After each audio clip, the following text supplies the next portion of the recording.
हरे कृष्णा। मेरा नाम है डॉक्टर प्रतीक चौहान और हम उसी सीरीज़ को कंटिन्यू करते हैं और मैं कोशिश करूँगा कि मेरी वीडियो तो जल्दी जल्दी आया करें और हफ्ते में 2 या 3 वीडियोस मेरी अपलोड हो जाया करें, भगवद गीता पर भी और हमारा सामान्य ज्ञान, आध्यात्मिक ज्ञान पर भी। तो आज हम यहाँ चर्चा करेंगे श्रीमद् भगवद गीता अध्याय नंबर 2 श्लोक नंबर 46 यानी कि 46। अध्याय नंबर 2 श्लोक नंबर 46। यहाँ पर भगवान श्री कृष्ण अर्जुन से कहते हैं कि एक छोटे से कूप का सारा कार्य एक विशाल जलाशय से तुरंत पूरा हो जाता है। एक छोटे से कूप का सारा कार्य एक विशाल जलाशय से तुरंत पूरा हो जाता है, उसी प्रकार वेदों के आंतरिक तात्पर्य जानने वाले को उसके सारे प्रयोजन सिद्ध हो जाते हैं। अब बहुत से लोगों को यहाँ पे इनकी व्याख्या समझ में नहीं आई, उन्होंने पढ़ा बट इनको समझ में नहीं आया। तो वही चीज़ मैं आपको कुछ उदाहरण के माध्यम से और थोड़ा साइकोलॉजिकली मैं आपको समझा देता हूँ। यहाँ पर बहुत आसान है, बहुत ही आसान इसका भावार्थ है, आप समझेंगे तो समझ जाएंगे। एक व्यक्ति है, वो हरिद्वार गया हुआ है, गंगा जी के किनारे बैठा हुआ है वो, और गंगा जी के किनारे बैठकर वो जो वहाँ पर जो छोटे छोटे वो जिनमें गंगा जी का जल होता है, जिनमें गंगा जल होता है, वो लेके उससे वो धीमे धीमे उससे स्नान वो कर रहा है। आप समझोगे कि यार कितना मूर्ख व्यक्ति है, पूरी की पूरी गंगा जी पास में बह रही है उसके, और वो छोटे से बोतल को लेके उसमें स्नान कर रहा है। सेम यही चीज़ भगवान श्री कृष्ण ने यहाँ कही है कि एक छोटे से कूप का यानी कुएं का, एक छोटे से कुएं का सारा कार्य एक विशाल जलाशय से तुरंत पूरा हो जाता है। यानी कि अगर आप किसी कुएं से पानी निकाल रहे हो तो आप किसी समुद्र में चले जाइए ना, क्योंकि समुद्र का जो छोटा सा रूप है वो कुआं है और कुएं का जो बड़ा रूप है वो समुद्र है। तो आप समुद्र में जाके आपके सभी कार्य पूरे हो जाएंगे। ठीक, ऐसे ही जो गंगा जल से नहाने वाला जो व्यक्ति है, छोटे से गंगा जल से नहाने वाले व्यक्ति, उस छोटी सी डिब्बी से जो नहाने वाले व्यक्ति है, आप कहेंगे यार ये कितना मूर्ख व्यक्ति है कि गंगा जी पास में बह रही हैं, वहाँ पे जाके स्नान कर लो। आप जो छोटा छोटा करके स्नान कर रहे हैं, अगर आप इसको साइड में रख के और गंगा जी में उतर जाएं तो आपका कार्य 1 सेकंड के अंदर पूरा हो जाएगा, आप पूरा नहा भी लेंगे और कहते हैं कि आपके पाप भी धुल जाएंगे। तो पाप धुल जाएंगे, उस चीज़ से मेरी थोड़ी असहमति है, वो मैं बताऊंगा कि क्यों, उसका कारण भी आपको बताऊंगा, उसका मनोवैज्ञानिक कारण भी आपको बताऊंगा कि क्यों और कैसे। ठीक है, गलत तरीके में नहीं, सही तरीके में। यहाँ मैं किसी का विरोध नहीं कर रहा हूँ, यहाँ पे मैं किसी को निंदा नहीं कर रहा हूँ, मैं केवल उसका मनोवैज्ञानिक आपको अर्थ बताऊंगा कि क्यों और कैसे। तो एक छोटे से कूप का सारा कार्य एक विशाल जलाशय से तुरंत पूरा हो जाता है ना। तो वो जो गंगा के पानी से, गंगा के जल से जो नहाने वाला व्यक्ति है, वो गंगा में उतर के अपना सारा कार्य पूरा कर सकता है।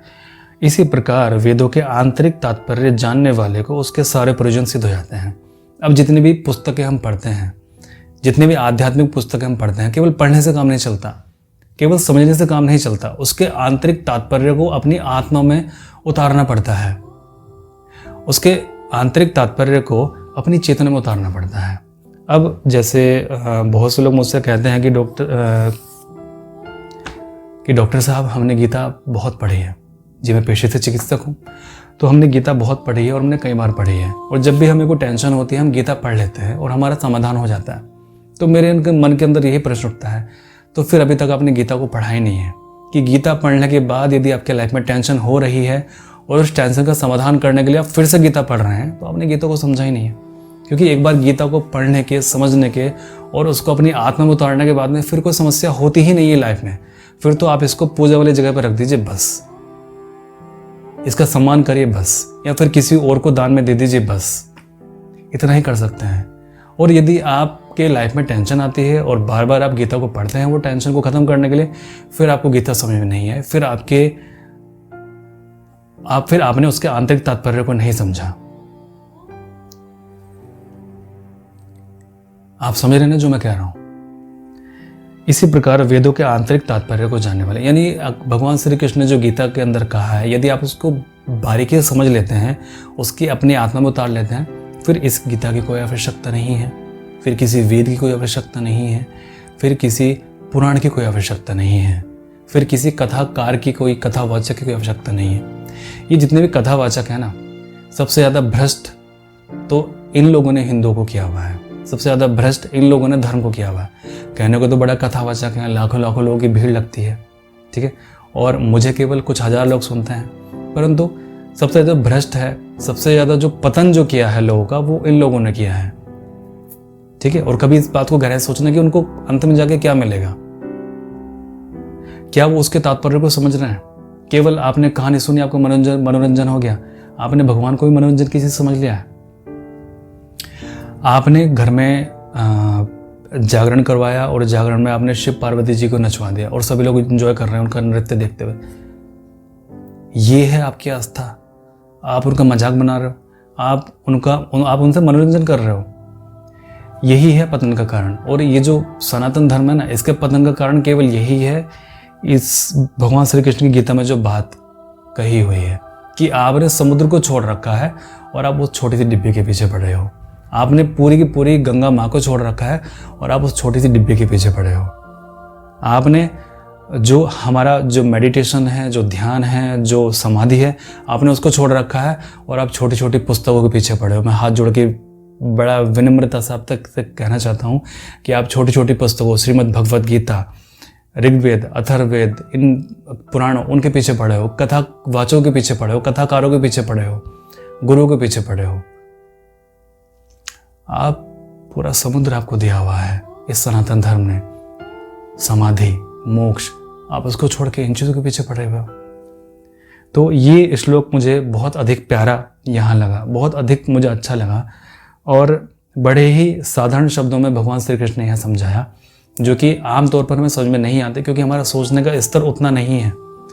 जब हमें भगवत गीता कब समझ में आएगी, हमें भगवत गीता कब हमारे अंदर उतरेगी, जब हमारा सोचने का स्तर उतना ही हो, जब हमारा समझने का स्तर इतना ही हो जो कि भगवान श्री कृष्ण के कहने का स्तर था, उतना ही।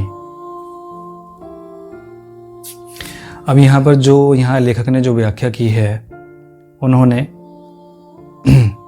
यहाँ पर कुछ चीज़ों का यहाँ पे वर्णन किया है। जैसे कि आप भावार्थ पढ़ते हैं कि उसका व्याख्या जो पढ़ते हैं, यहाँ पर इन्होंने बहुत बहुत बहुत गलत व्याख्या उन्होंने की है। आप सभी को पता है कि मैं भगवत गीता का अनुवाद कौन से पुस्तक से पढ़ता हूँ। पुस्तक से मुझे कोई मतलब नहीं है, मुझे कोई पुस्तक ला के दे दीजिए, मुझे केवल उसका अनुवाद पढ़ना है संस्कृत का, क्योंकि मैं कोई संस्कृत का महापंडित नहीं हूँ, मुझे संस्कृत नहीं आती है। मैंने केवल नवम कक्षा तक संस्कृत पढ़ी थी, नवम मतलब कक्षा 9 तक, 9th तक मैंने संस्कृत पढ़ी थी, उसके बाद में संस्कृत नहीं थी मेरे पास में। तो इन्होंने यहाँ पे लिखा है कि हे प्रभु, आपका पवित्र नाम का जाप करने वाले भले ही निम्न परिवार से क्यों न उत्पन्न हुए हों। भाई यहाँ पर निम्न परिवार का क्या मतलब है, जबकि भगवत गीता में कहा गया है कि जो हमारी जो जाति जो तय होती है वो हमारे कर्म के आधार पर तय होती है, ना कि हमारे जन्म के आधार पे। तो यहाँ पर उन्होंने क्या लिखा कि निम्न परिवार में उत्पन्न हुआ हो। निम्न परिवार में उत्पन्न होने से क्या मतलब है भाई आपका? फिर तो आपने उसको समझा ही नहीं, फिर तो आपने जाना ही नहीं, फिर तो आपने केवल बहुत बड़ा समुदाय, बहुत बड़ा पंथ बना लिया, लेकिन आपने जो भगवान श्री कृष्ण का जो भावार्थ था वो समझा ही नहीं। मतलब आपने इस श्लोक का भावार्थ भी नहीं समझा। वही चीज़ है ना, आप छोटी सी चीज़ के पीछे पड़ गए, भगवान श्री कृष्ण के पैरों की धूल के पीछे आप पड़ गए, जबकि भगवान श्री कृष्ण तो आपको अपने हृदय में जगह दी हुई है। भगवान श्री कृष्ण स्वयं आपके अंदर विराजमान है और आप भगवान श्री कृष्ण की धूल के पीछे पड़े हो, चरणों की धूल के पीछे पड़े हुए हो। हाँ, आप श्रद्धावश तो ये बोलेंगे कि चलो चरणों की धूल ही काफ़ी है और मुझे वहीं पर रहना है, लेकिन जब भगवान श्री कृष्ण खुद स्वयं आपके अंदर बसने को तैयार हैं, स्वयं अपने आप को परमात्मा बनाने के लिए वो तैयार हैं, आप क्यों उसके पीछे पड़े हुए हो? उसको चीज़ को छोड़िए।